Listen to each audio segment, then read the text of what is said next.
नमस्कार, मैं राघव कुमार आपका बहुत स्वागत करता हूं अपने चैनल पे। पिछले कुछ दिनों में अगर आपने देखा हो तो स्टॉक मार्केट्स में काफ़ी ज़्यादा वॉलेटिलिटी है।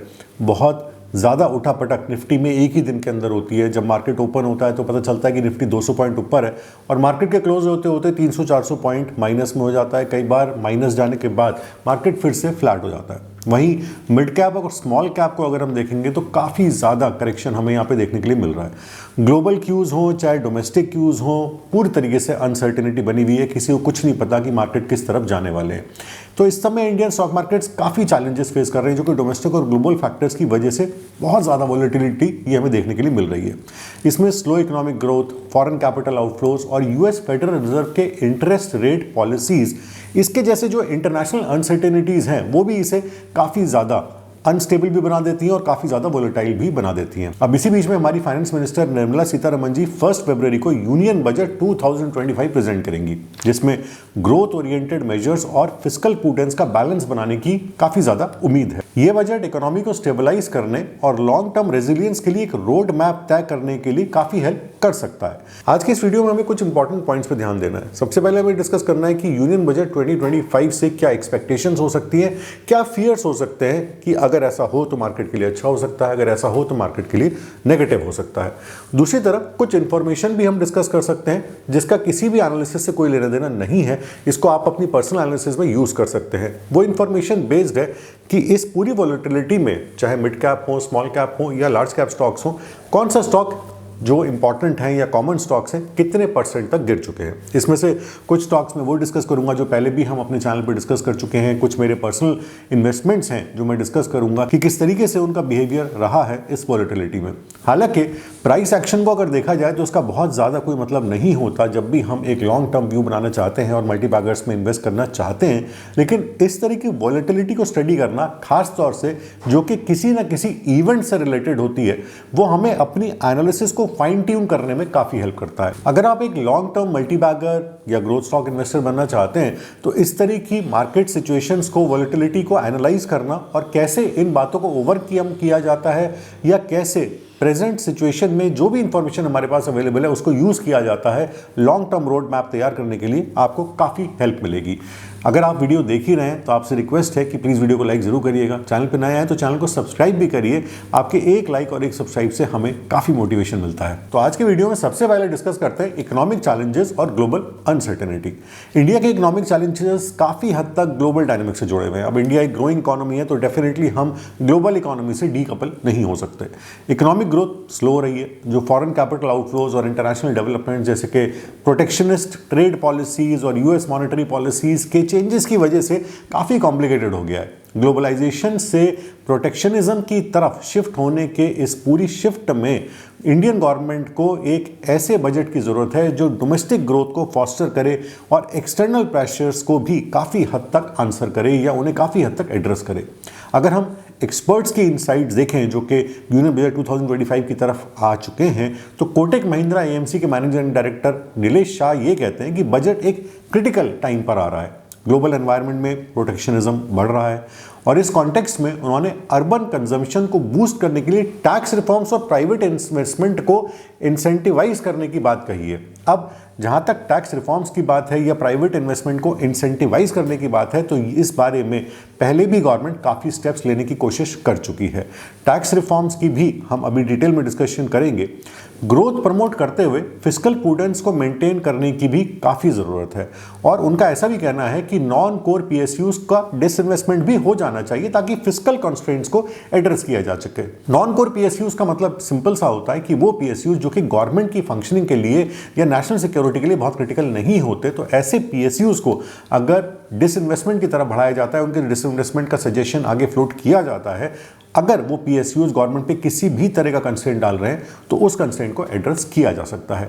मार्केट सेंटिमेंट को बूस्ट करने के लिए भी कई मेजर्स लाए जा सकते हैं। सबसे पहला तो मेरे और आपके मन में जो सबसे पहली चीज़ आती है वो होती है income tax reforms. Income tax rates और स्लैब्स में चेंजेस से डिस्पोजेबल इनकम बढ़ सकती है जो कंजम्पशन और इकोनॉमिक ग्रोथ को फ्यूल कर सकते हैं। डेफिनेटली अगर हमारे हाथ में एक्स्ट्रा पैसा होगा तो हम ज़्यादा खर्च कर सकते हैं और उससे सारे ही सेक्टर्स को काफ़ी मदद मिलती है, चाहे वो एफएमसीजी सेक्टर हो, चाहे वो कोई लग्जरी सेगमेंट हो या कपड़ों का सेगमेंट हो, टेक्सटाइल सेक्टर हो। जब आदमी के हाथ में एक्स्ट्रा पैसा होता है तो वो अपनी लग्जरीज पे और अपनी ज़रूरतों पे थोड़ा एक्स्ट्रा पैसा खर्च कर सकते हैं। ये रिफॉर्म्स बजट के मेजर हाइलाइट्स बन सकते हैं। अब इसके बारे में अगर थोड़ी सी और डिटेल में जाया जाए तो चांसेस तो बहुत कम है कि इनकम टैक्स में कोई मेजर रिफॉर्म्स इस बजट में आ सकते हैं, क्योंकि पिछले बजट में भी इनकम टैक्स को लेकर के कुछ चेंजेस किए गए थे। नेक्स्ट पॉइंट जो मार्केट सेंटीमेंट को बूस्ट कर सकता है वो है अगर इंफ्रास्ट्रक्चर स्पेंडिंग को बढ़ाया जाता है। इंफ्रास्ट्रक्चर स्पेंडिंग को अगर हम पिछले कुछ बजट्स में देखें तो हर बार इंफ्रास्ट्रक्चर पे किसी ना किसी रूप में स्पेंडिंग को प्रमोट भी किया जा रहा है, बढ़ाया भी जा रहा है। इंफ्रास्ट्रक्चर प्रोजेक्ट्स पर फोकस के साथ ज़्यादा रिसोर्सेज एलोकेट अगर किए जाते हैं तो ये लॉन्ग टर्म ग्रोथ को फॉस्टर करने के साथ साथ एम्प्लॉयमेंट अपॉर्चुनिटीज़ भी क्रिएट करते हैं। बहुत ही सिंपल बात है, इसमें कोई लंबी चौड़ी या कोई छुपी हुई बात नहीं है। इंफ्रास्ट्रक्चर स्पेंडिंग पे हमेशा से इस गवर्नमेंट का काफ़ी फोकस भी रहा है और इंफ्रास्ट्रक्चर में काफ़ी डेवलपमेंट्स, काफ़ी चेंजेस हमने पिछले कुछ सालों में देखे भी हैं। बट इंफ्रास्ट्रक्चर स्पेंडिंग अकेले किसी भी तरीके से मार्केट सेंटीमेंट को बूस्ट नहीं कर सकती, इसके साथ और बहुत सारे फैक्टर्स की जरूरत पड़ेगी। नेक्स्ट पॉइंट जो कि मार्केट सेंटीमेंट को बूस्ट कर सकता है वो है डाइवेस्टमेंट और fiscal consolidation. Ambitions, divestment targets और फिस्कल कंसोलिडेशन से गवर्नमेंट की फिस्कल हेल्थ इंप्रूव हो सकती है और इन्वेस्टर कॉन्फिडेंस भी काफ़ी हद तक बूस्ट हो सकता है। स्ट्रेटेजिक असेट मोनेटाइजेशन से फिस्कल गैप्स को फिल किया जा सकता है। जैसे कि अभी कुछ देर पहले मैंने बात करी थी कि जो नॉन कोर पीएसयूज हैं अगर उनको प्राइवेटाइज किया जाता है तो डेफिनेटली उससे जो एसेट्स मोनेटाइज होते हैं, जो भी फिस्कल गैप्स हैं उनको फिल करने में हेल्प मिल सकती है और इससे मार्केट सेंटीमेंट भी डेफिनेटली उस पर्टिकुलर सेक्टर में भी बूस्ट होता है और गवर्नमेंट के लॉन्ग टर्म विजन का भी हमें पता चलता है। नेक्स्ट पॉइंट में स्टार्टअप्स को सपोर्ट, स्टार्टअप्स को प्रमोट करने के लिए बजट में बिजनेस प्रोसेसेस को सिंप्लीफाई करने और फिस्कल इंसेंटिव्स प्रोवाइड करने की उम्मीद की जा सकती है। हालांकि इससे पहले भी गवर्नमेंट काफ़ी इस तरह के स्टेप्स ले चुकी है जिससे कि ease of doing business in India को बढ़ावा मिले। अब ये ईज ऑफ डूइंग बिजनेस कितना सार्थक हुआ है, ये ग्राउंड लेवल पे कितना सक्सेसफुल हुआ है, ये तो बिजनेसमैन ही जानते होंगे। लेकिन अगर इस तरफ कांस्टेंट एफर्ट्स किए जाते हैं और हम सबको पता है कि ये कोई एक दिन की या 2 दिन की बात नहीं है या 1 या 2 साल में ये बात सॉर्ट आउट नहीं हो सकती। ईज ऑफ डूइंग बिजनेस के लिए हर बजट में हर साल कॉन्स्टेंटली एफर्ट्स करने पड़ेंगे, तभी हम एक्चुअली भारत को ease of doing business country बना पाएंगे। ईज ऑफ डूइंग बिजनेस के लिए पहले भी इस भारत सरकार ने मेक इन इंडिया प्रोग्राम को लॉन्च किया था। मेक इन इंडिया के तहत बहुत सारी छोटी बड़ी फैक्ट्रीज निकल कर भी आई, बहुत सारे बिजनेसेस निकल कर भी आए। मेक इन इंडिया प्रोग्राम जैसा कि मैंने कहा ईज ऑफ डूइंग बिजनेस को बढ़ाता है, लेकिन ये कोई 1 दिन का या 1 साल का या 2 साल का प्रोजेक्ट नहीं है। कॉन्स्टेंटली इस तरफ एफर्ट्स करने पड़ेंगे, बिजनेस के पूरे प्रोसेस को ईज आउट करना पड़ेगा, गवर्नमेंट मशीनरी को, प्राइवेट सेक्टर को पूरी तरीके से सपोर्ट करना पड़ेगा, तभी प्राइवेट कैपिटलिस्ट बिजनेस की तरफ आएंगे, प्रोडक्शन की तरफ आएंगे, मैन्युफैक्चरिंग की तरफ आएंगे, नई कंपनीज, नई फैक्ट्रीज खुलेंगी जहां से बहुत ज्यादा एम्प्लॉयमेंट जनरेट हो सकता है। बट इस सब के लिए कॉन्स्टेंट एफर्ट्स बहुत जरूरी हैं। नेक्स्ट पॉइंट में डेफिनेटली अगर आप स्टॉक मार्केट इन्वेस्टर हैं तो आता है कैपिटल गेन्स टैक्स का rationalisation. Long term capital gain tax structure reforms से इन्वेस्टर कॉन्फिडेंस काफी एनहांस हो सकता है और मार्केट पार्टिसिपेशन बढ़ सकता है। बट अगर इस बात को हकीकत में देखा जाए तो अभी पिछले बजट में ही 2024 में कैपिटल गेन टैक्स को चेंज किया गया था, उसके स्ट्रक्चर को चेंज किया था। Long term capital gain tax जो कि 10% होता था उसे बढ़ा के 12.5% किया गया था। शॉर्ट टर्म को 15% बढ़ा के 20% किया गया था। कई तरह के जो कैपिटल गेन टैक्स थे या कई तरह के जो एसेट्स थे उनसे इंडेक्सेशन का बेनिफिट भी खत्म किया गया था। तो क्योंकि पिछले साल ही ये सारे चेंजेस हुए हैं तो पर्सनली मुझे नहीं लगता कि इसके अंदर कोई भी मेजर चेंज इस साल आ सकता है। जहाँ तक बात है मार्केट पार्टिसिपेशन बढ़ने का, अगर रिटेल इन्वेस्टर, मेरे और आपके जैसे इन्वेस्टर्स की बात की जाए तो हमें बहुत ज़्यादा फर्क कैपिटल गेन टैक्स से नहीं पड़ता। अगर हम 10% की बजाय 12.5% भी कैपिटल गेन टैक्स देते हैं तो याद रखिए वो टैक्स हमें देना होता है हमारे प्रॉफिट्स पे।